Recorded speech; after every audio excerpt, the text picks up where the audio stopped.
Hello, everyone. I am Travis Straw, and this is Frantic Purpose, and it has been some time. It's nice to be back. Hello, I've been overseas. I've been in London and Paris and Boston, hence Wicked Smat. Um, I'm not going to go into that though. Okay, today, this week, I've been thinking a lot about AI, and don't leave just yet. Okay, stick with me.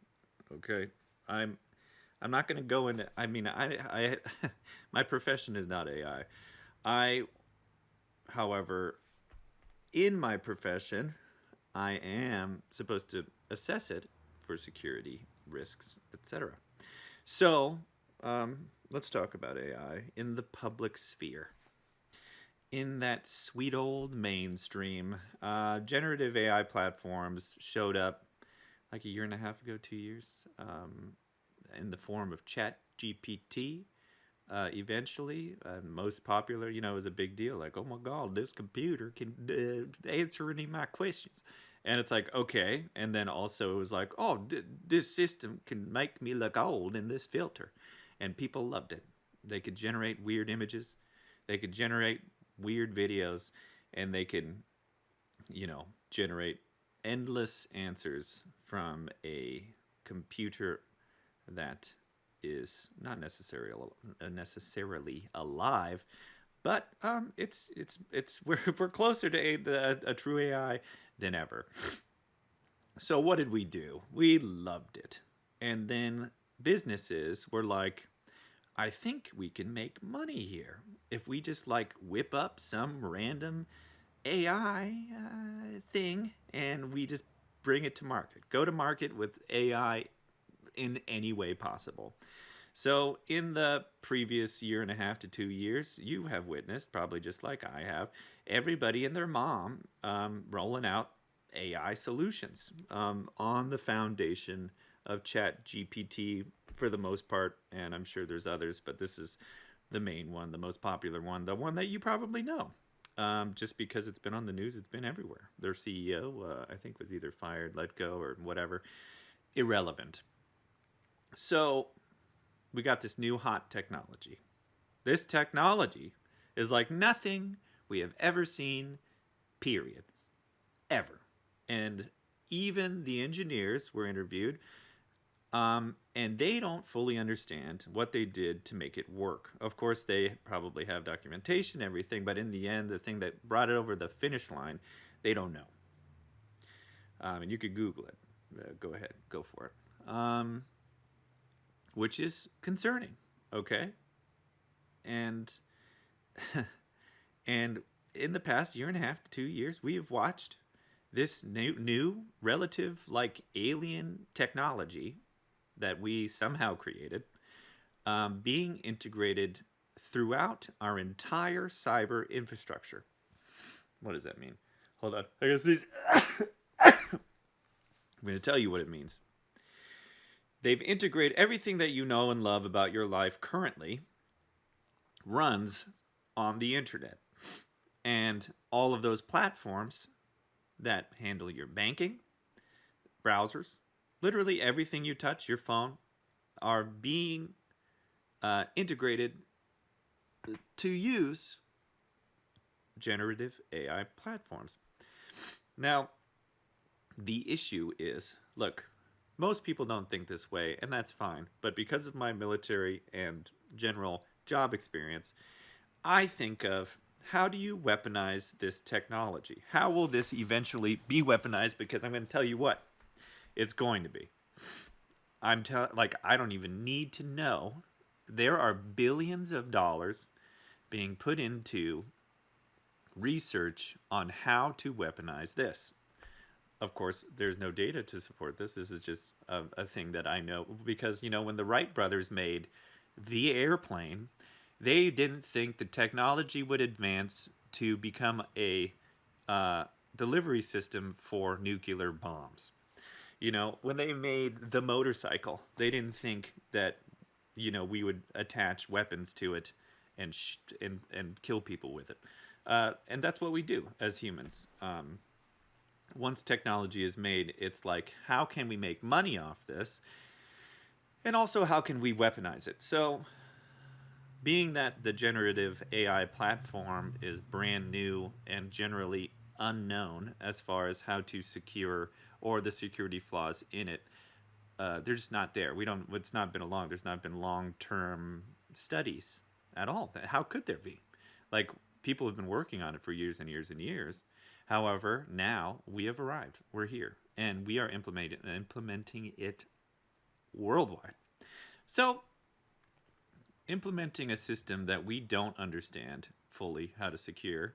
I mean, look for example, we have had home computer systems and networks my entire life. And beyond that, of course, DARPA, whatever, the internet was created. And when the internet was created, they didn't think anyone would do anything mean or crazy on there. So, like, they didn't even have a lot of security protocols, period.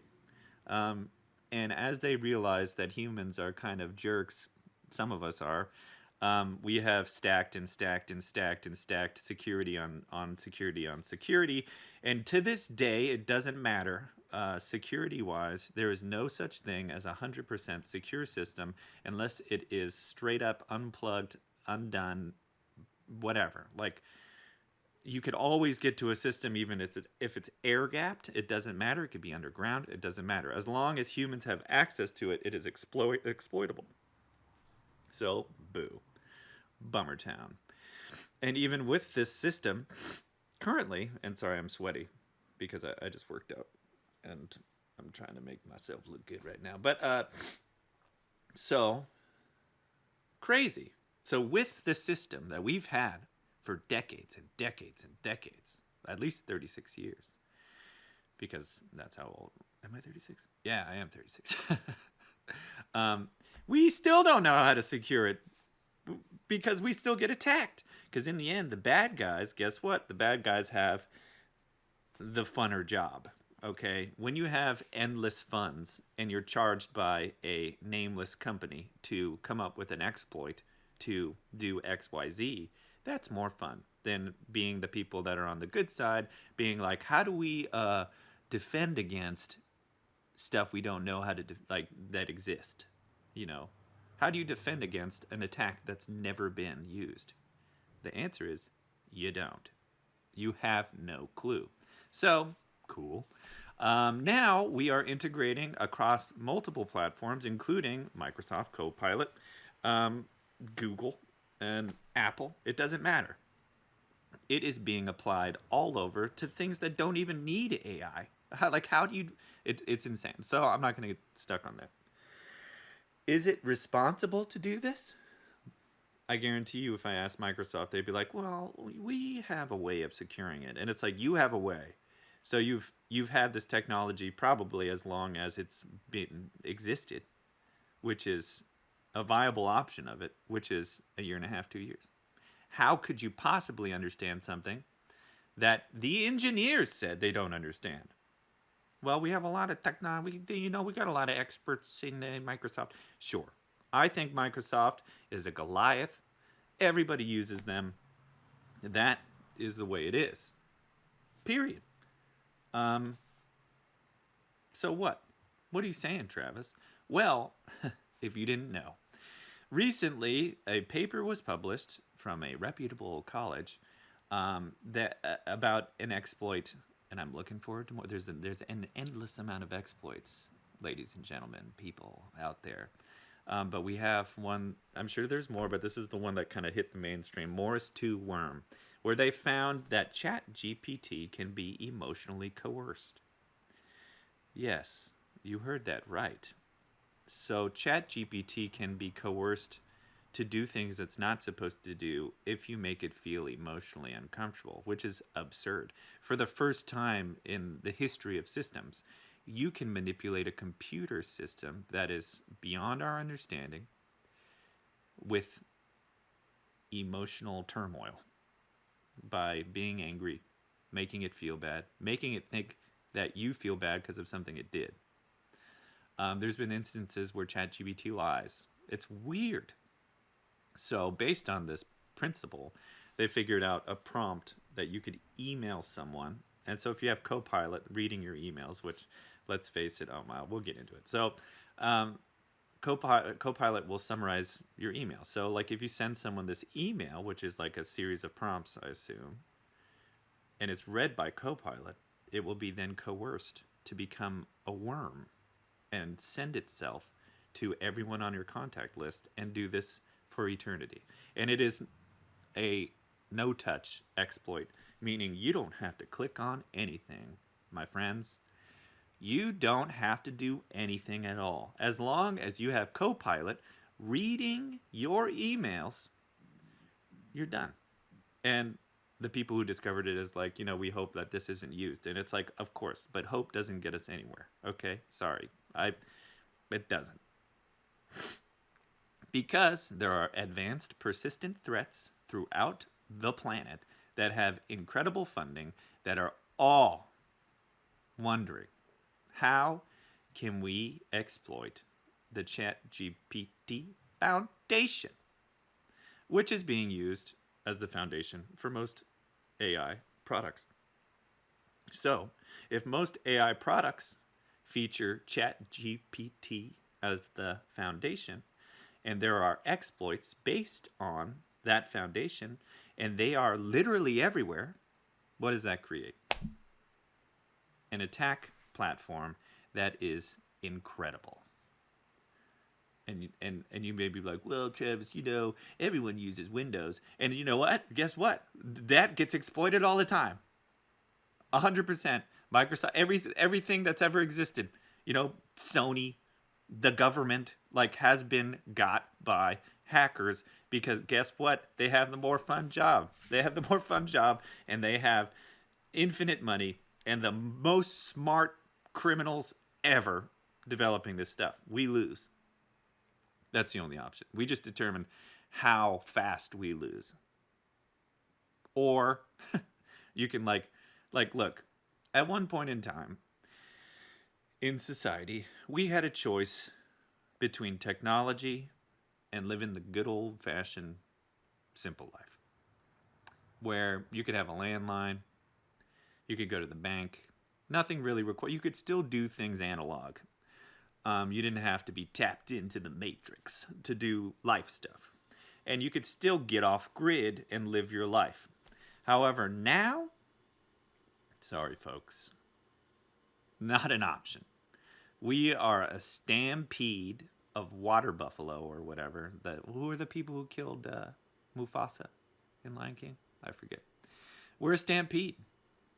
And if one moves, we all move. We are at the mercy of private industry, which, let's face it, they could give a crap because they're making boatloads of money. And that's all they care about. And you could be, well, they have all these... No. It is absolutely irresponsible for industries to integrate such an unknown technology on such a widespread rollout, and essentially make it possible for, if someone figures out how to exploit ChatGPT or decides to pull that trigger, because we already know, people are already researching, more and more come out every day. How can no one see this? They don't. I'm not smart. I'm not smart like that. My brain just,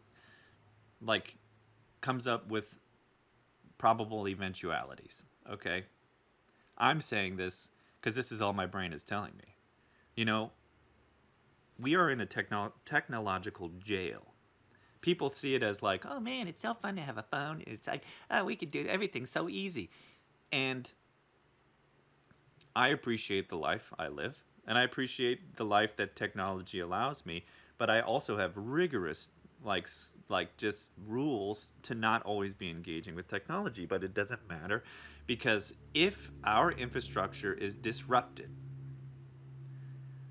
by either an attack on our satellite systems or an attack on a incredibly dynamic, misunderstood piece of technology that's been integrated into all platforms worldwide because of business and money,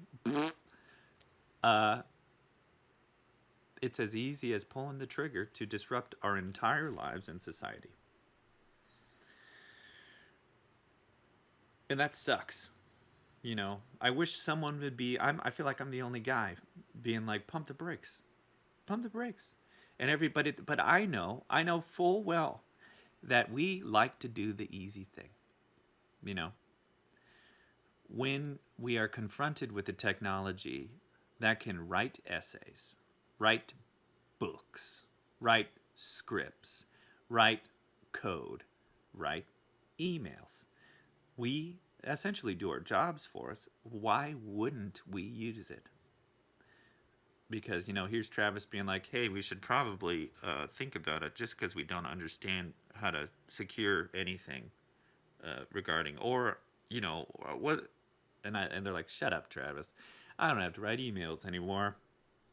I don't have to deal with all this stuff. I could just ask Copilot to do it. And you know, it's an incredible tool. Incredible. And so is the phone, you know.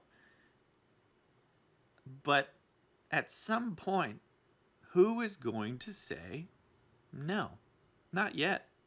We need to understand this technology more. We need to understand how it can be attacked. We need to understand that if we implement this worldwide, too late, we already did it, that we're creating an attack platform that is gargantuan and could take down our very everything we love about living right now. It'd be insane. I hope it doesn't happen. I hope I'm wrong. I hope that these businesses aren't just being motivated by endless money. Like all Microsoft events this year are about Copilot because they are pushing it. They want you to buy licenses. R&D devs or DevOps or software engineers want to use it because guess what, guys? It makes their job 9 million times easier. Everyone wants it because it makes it easier. Okay? It's stupid how easy it is. And it's like, okay, Travis, so what? Like, what are the odds someone disrupts our entire infrastructure? I hope low. I do. I don't know enough to know the probability. I just know that there is a probability based on my knowledge that there can't be an expert on the planet yet. And if the experts that made the product don't even know, that's an issue. And it doesn't matter if you want to go to market and make money. It doesn't matter. You're just creating this insane door that didn't exist. At no point in time until now were computers susceptible to human emotions. And we've just opened that up. Like, sure, why not? Like, go for it. Make your chat GPT make them feel bad and then see what happens. Read the Morris 2 document. Be aware. Okay? That's all I'm saying. Can you imagine? Like, it'll be so integrated that people will be communicating with each other, but their communications will be written by AI. Isn't that weird? Do you understand that right now you could steal someone's voice, you could generate your own version of that voice, and you could use that voice to con old people and take their money? Not even just old people. Like, if I caught, you could just go online and harvest an incredible amount of audio files of Jim Carrey. And you could create a little digital Jim Carrey. And it sounds exactly like Jim Carrey. Like, and I guess that might be a little abstract. Like, crime, which is always what I think about. Like I mentioned before, the weaponization of this technology is absurd. The possibilities are absurd. And I feel like I'm the only one. I'm sure I'm not. The only one asking why. While the whole world just celebrates another, like, advancement, which it is. And its benefits, like, I can make a cool filter. Oh man, I can have my emails just be sent and it sounds so good. And I could do whatever I want. I could be an artist now. I could, like, generate pictures and put them online and have an Instagram and followers. And all I have to do is be like, make a picture that looks like Tim Burton, but it's not Tim Burton. And then it's just like, boom, and you just post it. Like, we're entering into an absurd part of humanity. Crazy. And whether it is net good or net bad or whatever, it's irrelevant. I do not think it is responsible to integrate a technology that is not fully understood across all cyber domains before we understand how to secure it. And definitely before we understand that it can be socially engineered, which is stupid. Sorry, guys. I don't mean to be a bummer, okay? I just want you to be on my same page. Like, manage your phone time. Go outside. Appreciate your life. Because it's crazy, dude. And because of my past, I have like intimate knowledge of things. Even before AI, things were crazy. But you're telling me that the bad guys also have access to this incredible technology and are going to spend man hours. Sorry, don't mean the gender hours. They spend incredible amounts of time and money to discover how to weaponize it and how to exploit it. That's happening, man. 100%. And we'll find out just as fast as, like, it was able to generate crappy, stupid, Will Smith eating spaghetti videos to photorealistic videos in a year and a half. That's insane. Does no one else see how governments can use this to just seriously create fake stuff to coerce entire populations with photorealistic AI? We're not there yet still. Give it 6 months. The growth of this technology is bizarre. And all I'm seeing is a stampede toward it. You can't live off grid now. The way you could live off grid, the only way you could do it, would be exiting society as a whole. Because technology is so integrated into what we do every day, and you don't even understand. Like, I think most people don't understand or think about it. How much do you use technology on a daily basis? The entire system of business exists only online. Isn't that crazy? It would be the easiest thing to disrupt, and I really hope that we don't. I hope that we choose as a kind of like not dropping the nuke again. Can we choose to just let us have this incredible tool and not weaponize it? Can we do that, please? That'd be great. So, I don't know. That's it. And beyond my input, people will implement this, and people will use it to use it to like do their jobs and then people will, their brains. I feel like we're just on a path where everyone's brain becomes mush. No one questions anything. Our brains become garbage. And we are always asking ChatGPT. It's essentially Google. At least before with Google, we have an incredible tool. Google before is like all of a sudden all the data in the world is queryable and accessible. And I've always loved that. I can learn anything we want. And it's not like there's no pay gate on it. Do you understand? Like anybody of anything, if you can get an internet connection, like first you need a phone or a laptop to access it, but those are for free. You could go to your public library. Cool. So go there and you could access everything you like. If you're just like, I wonder I wonder how, like, who made the first football? You know, and this is where, and then my brain loves it. I'm always googling. I'm always looking up because I love facts and I love taking in data. But like, cool. Like, I've learned so much. There's like free books online. Like, there's a lot of good that's on there, and it's like truly on its own. The internet can be whatever you want.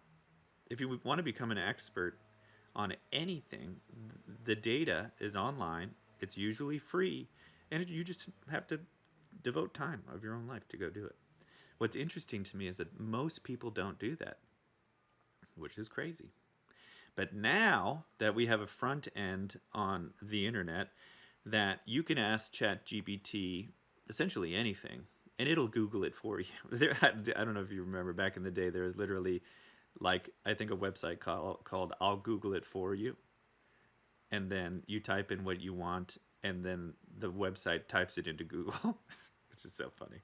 But like ChatGPT is essentially that. Like, it's your little assistant.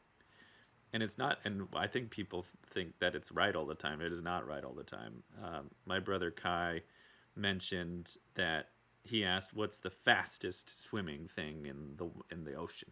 And it said a peregrine falcon, because for a minute, when the peregrine falcon is coming down, it's like the fastest bird I think ever, because it dives from very high up. When it hits the water for a split second, it is the fastest thing in the water. Whack. I don't know, guys. And this technology will, of course, like advance at a rate that is just like insane. And there's nothing any of us could really do about it because it's being driven by industry they just want to get paid.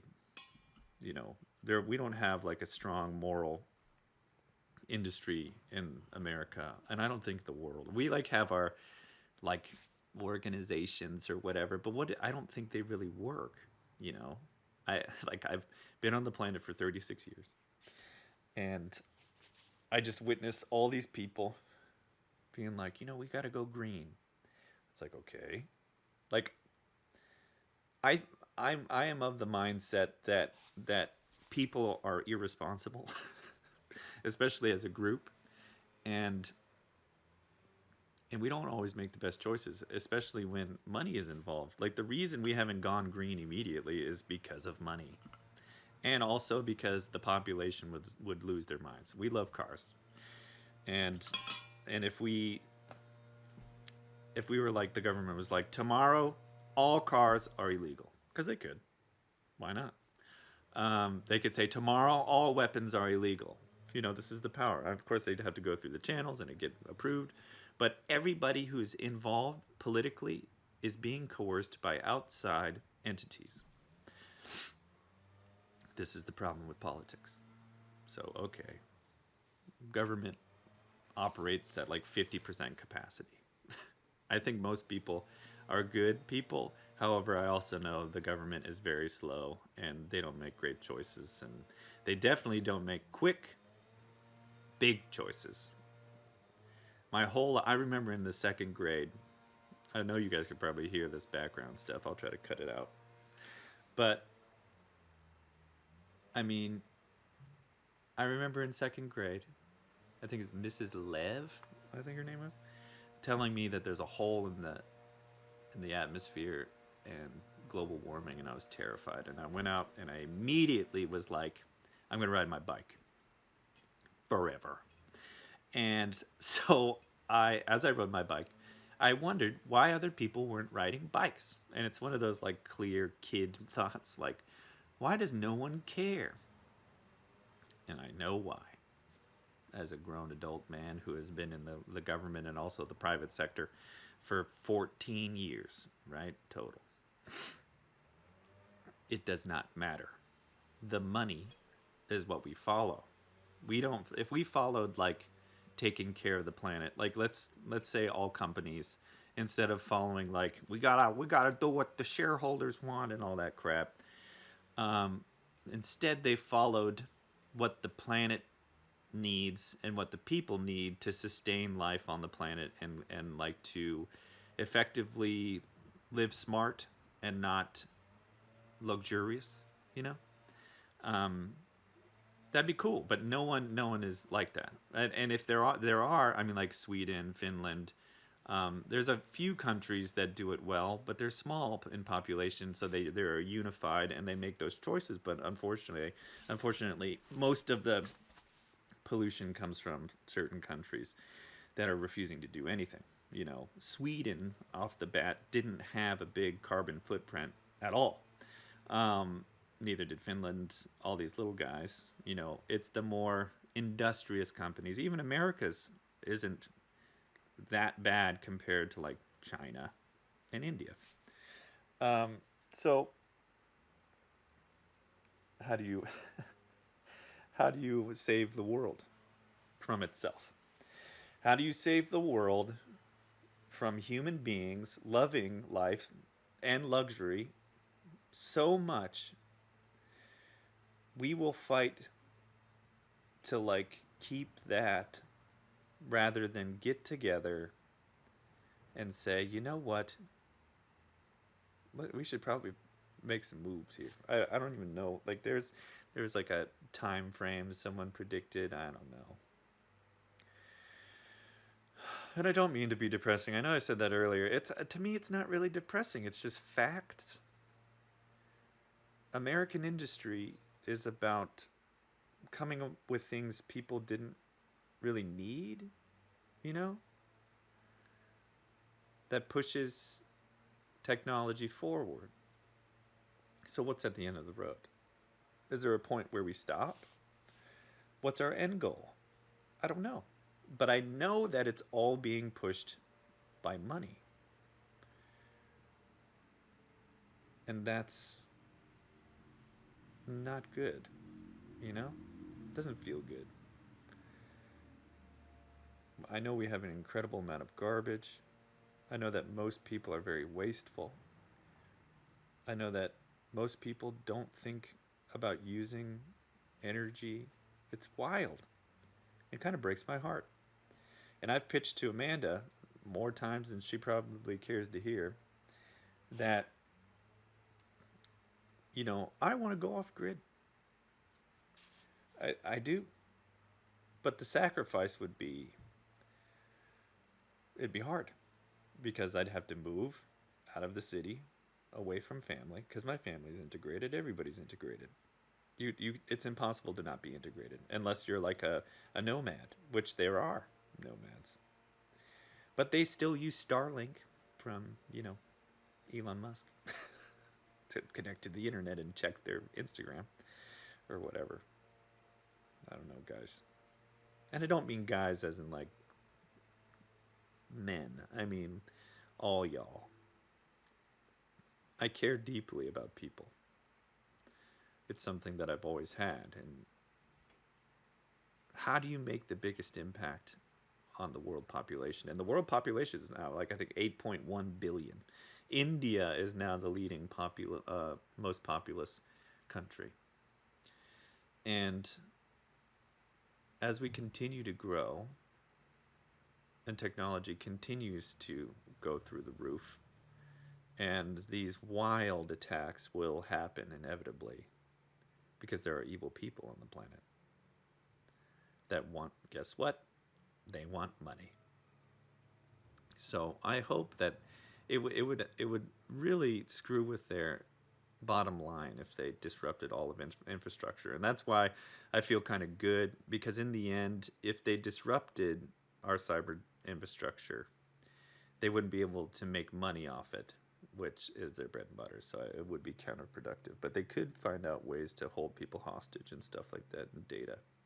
Like imagine you just augmented ChatGPT to scrape the entire internet for pertinent private information to hold people hostage with. I mean, they already do that now, but with AI, it'd just be like a laser beam. It's crazy. I don't know. I don't know. Of course, there's nothing I could do other than this, and I don't. I can't. I don't. Not many people listen to this, and that's fine. It is totally cool. It's kind of therapy for me. to just sit here and talk about this stuff. That's why it's called Frantic Purpose. That's how I've lived my life. My brain latches onto things and wonders about things and wants to learn more. And it also knows the scope and that there is nothing I can do without disrupting my entire life to make a change in this arena. If I chose the path like Travis on the warpath against essentially private business and the government,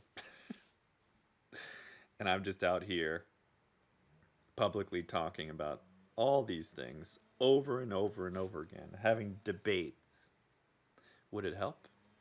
It would almost certainly end my career. And yeah, I don't know. I really feel I'm a blessed man, you know. I've worked hard in life and I'm around my family and I have a lovely wife that I love with all my heart and I have my nieces and my nephew and I think about them when I think about these things. I think about Amanda. She has moderate hearing loss and not the best vision. And whenever we talk about the apocalypse, she's like, I'll just die. And I'm like, no, no. It's just interesting. Like everything we don't like about the planet, like our impact and war, are the product of money and the government. And it's like, man, let me tell you, I know for 100, like when was the last time the American government had an overhaul? You know, when did they have a critical update? Like at all? When? When did they ever reorganize stuff? Like it's been the same for so long. And everyone is saying that it's systemically broken. And I agree. But for some reason, like this year, we're voting on the two oldest people to run for president ever.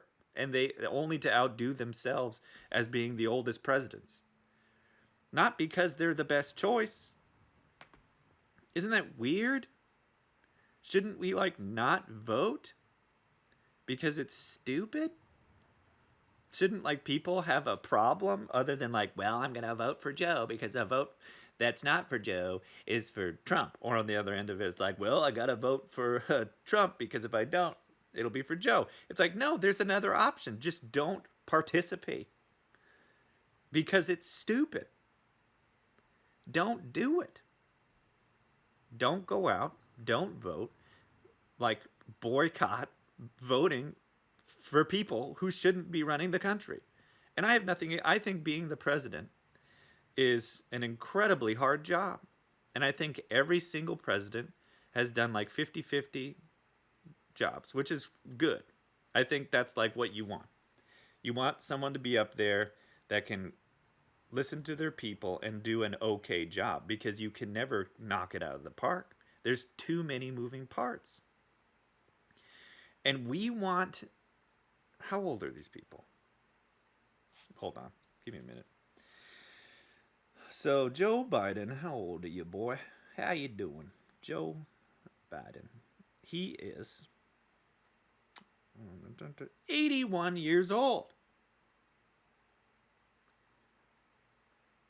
What? Okay, so he's running. All right, Trump, what you got? How old are you, boy? How old are you? How old? Okay, that's enough, Travis. Trump. He's 77. Okay, that is bananas. I told my grandma, who is like, I think she's 88, she should run for president because I think she has a better head on her shoulders than these two people. She laughed. I was kind of serious. And, you know, at this rate, you know, my dad has to be like 5 years older or 6 years older to run for president like Trump. Essentially like 10 years older. It's like, what are you talking about? I don't think, and this might rub people the wrong way, I think that there should be limits on how old you could be to drive. let alone limits on the presidency. And it's like, okay, like what are the rules to become president? There's really not a lot, which is weird. So I don't know. Are we responsible enough as a race of people to continue on without accidentally bricking America? Bricking is a term in IT when a computer suddenly stops working or, has critical failure. Will we see that? I hope not. But we're about to elect a very old man to become president, one of which is divisive, says incredibly flagrant and irresponsible things, has caused a divide in America in a way I've never seen. Or the other guy, who there is visual evidence has issues in his older age, as he should. He's 81. Man, it's old. Like, if I'm 81, no way. They're like, if one of my grandchildren was like, Travis, Grandpa Travis, you should run for president, I'd be like, you're out of your mind. I don't want to do that. Not only because I don't know if I'd be able to, I wouldn't be confident in my ability to lead an entire country in my 80s. I'm not that, I don't have that big of an ego. So, I don't know. What have I said? Essentially, hopefully that the world cyber infrastructure doesn't get compromised in the next couple years. I believe that the two choices for presidency are not good, and therefore nobody should vote.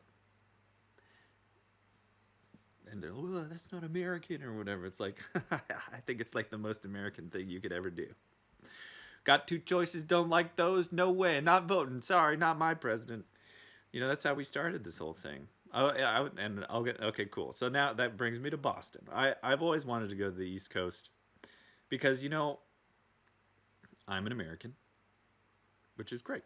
I'm happy. I'm happy to be an American and all that implies. I've served my country, and I know the history of my country, and this is where my family's from, and this is where my ancestors immigrated, and my ancestors were on the Mayflower, and I feel blessed in general, and I'm thankful. And I don't like the general negative, like Americans being negative about America, and I always thought that the East Coast wouldn't really have that, not to the extent the West Coast does, because the West Coast is wild. So I go over, and I walked the Freedom Trail, Paul Revere, his whole ride to tell us the English were coming, and like the key people that started the country, and it was all displayed in a non-ironic, totally accepted way. Everybody there seemed to have pride in those roots and having a big hand in starting the country as on its own. Boston Tea Party, saw that whole area, Paul Revere's house, like. And I told Amanda, I'm like, if time isn't linear and time is stacked on each other, we are walking the path that Paul Revere rode to warn people. We are walking in the streets of the people that created the country. And say what you want about the Founding Fathers. Say what you want about America. That's one of the things that we have. We got free speech. And it doesn't bother me that people have, negative views, whatever. It's all good. I'm willing to sit and talk and whatever. It's all good.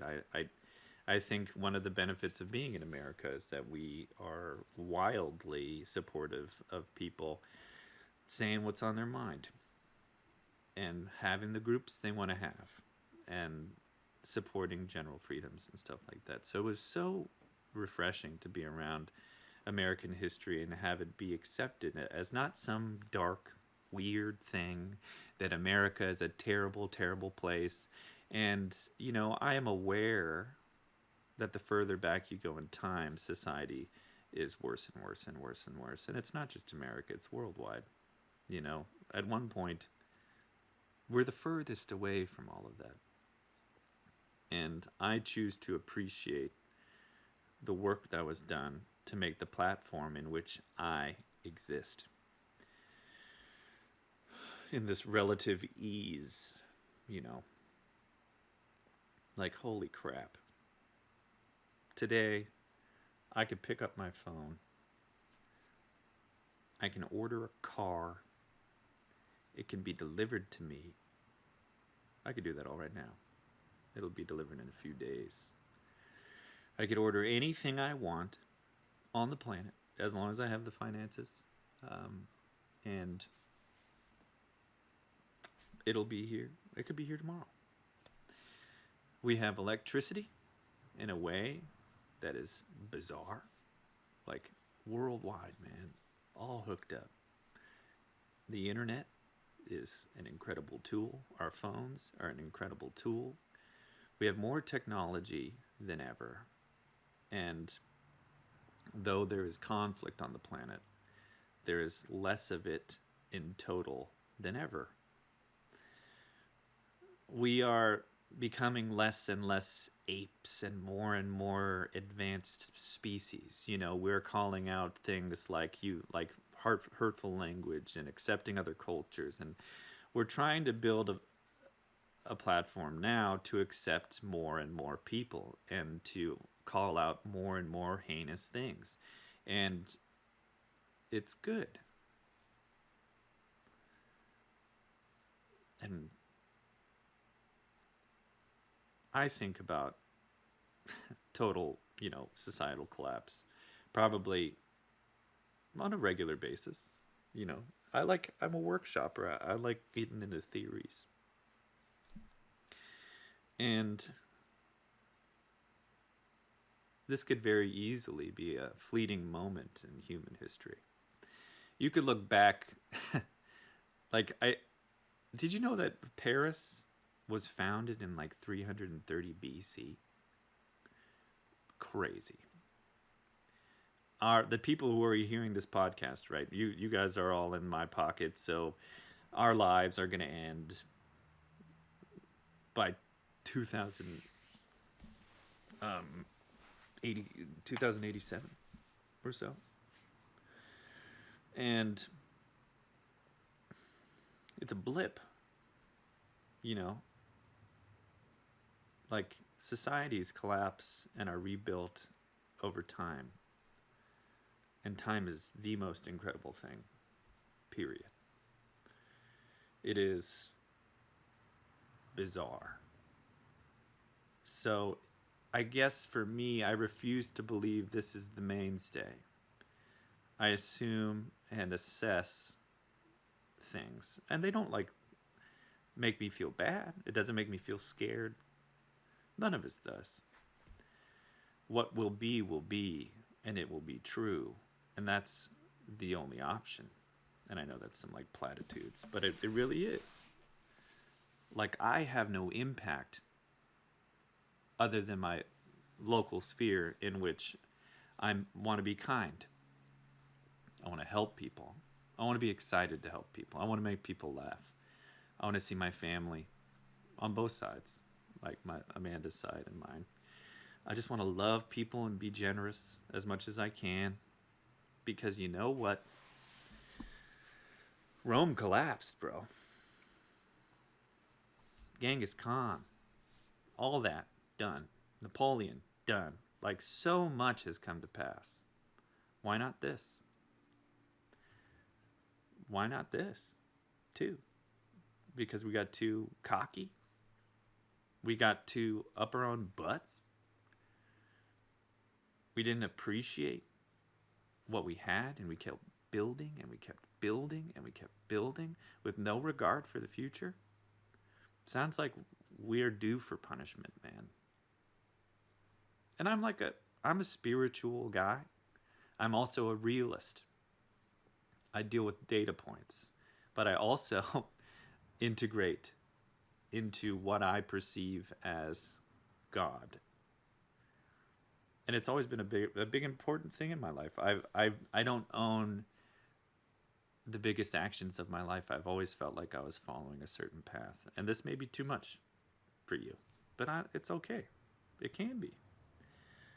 I'm not saying it's any one God or whatever. I think like the front end of religion is ridiculous and weird. So I don't, I just take off that front end and be like, okay, so for me, I believe there is a God or a truth or the universe or whatever you want to call it. I totally believe that because it's been a component of my life. It's been like an unignorable part of my life. And it's not only for mine, for people in my family and other people I've known in my life. People who have shown up that have the exact same things that have gone on in their lives. Some things are too magical, man. And I'm like, cool, that's fun. But, make sure to count your blessings and enjoy your life. And of course, hopefully we don't ruin our entire infrastructure and then we get to experience like an apocalypse type scenario where there are no more Amazon packages, there's no more Starbucks, there's no more McDonald's, like there's no more delivery of services. You now have to go and you have to survive. I really don't want that. And as a man who's planning to start a family, I don't want that. So even though I know Kathy and Amanda will be the only ones who really listen to this, it is important, and they know, to just love your people. Be nice. Let it go. Be blessed. And experience every day like it's your last. Not like I'm going to die at the end of the day, but, through those eyes. Anyway, this is a long one. I owed you because I haven't been around. And just to wrap up that stuff, I was over in London and Paris on work. So it was hard work.